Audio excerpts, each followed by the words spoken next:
The holidays are here. Lights are glowing, music is playing, but for many people, this season isn't easy.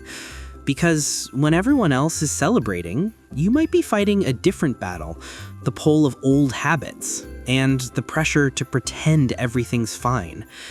If you've ever told yourself, it's just the holidays, one drink won't matter, you know how quickly one becomes the thing you regret. But this year can be different. This season is about new beginnings, second chances, and giving yourself the kind of care you give everyone else. How to get drunk and make bad decisions cuts through the guilt and the shame and shows you what's really going on behind the patterns that keep you stuck. It's honest, it's empowering, and it gives you tools to protect your peace, even when the holiday chaos hits hard.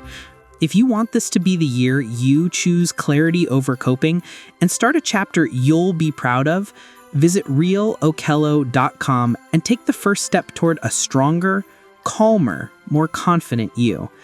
This holiday, give yourself the gift of recovery.